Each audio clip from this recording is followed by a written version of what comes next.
Hello friends, welcome back to my channel. তোমরা কেমন আছো? আশা করি খুব ভালো আছো, আর আমিও খুব ভালো আছি। তো সকাল সকাল দেখো একটা ছোট্ট মিনি ব্লগ নিয়ে চলে এসেছি তোমাদের সামনে।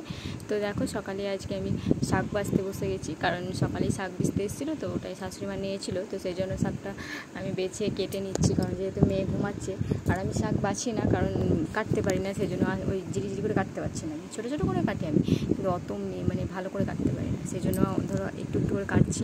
আর দেখো এদিকে আমার শাক বানানো হয়ে গেছে। এখানে ছিল কলমির শাক আর চাউলের শাক।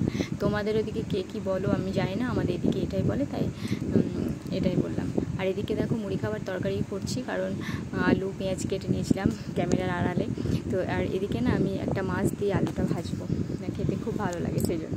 তো দেখো এখানে একটা মাছ দিয়ে নিয়েছি আর একটু নাড়াচাড়া করে নিয়েছি, মানে সেরকম কোনো মশলা না, এমনি সিম্পল যেরকম আলু ভাজে সেরকম।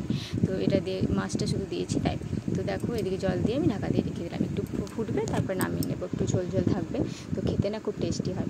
আর এদিকে আমি মেয়ের খাবারটা মানে বনিয়ে রাখলাম, সবজিগুলো, যেহেতু মেয়ে ঘুমাচ্ছে যেগুলো কাজ সামলানো হয় সেগুলো সামলে নিচ্ছি। এখানে পেঁপে, গাজর, আলু, কুমড়ো এগুলো আছে, তো এগুলো আমি কেটে নিলাম অল্প করে, কারণ এতটাও খাবে না, অল্পই খাবে। তো ধরো কুকারে দিলে না, একটু বেশি না দিলে একটু সিটি পড়তে মানে ভালো হয় না, তো সেই জন্য। আর এদিকে দেখো একটু ঝাড়টাও দিয়ে নিলাম, কারণ তরকারি বনিয়েছিলাম তো।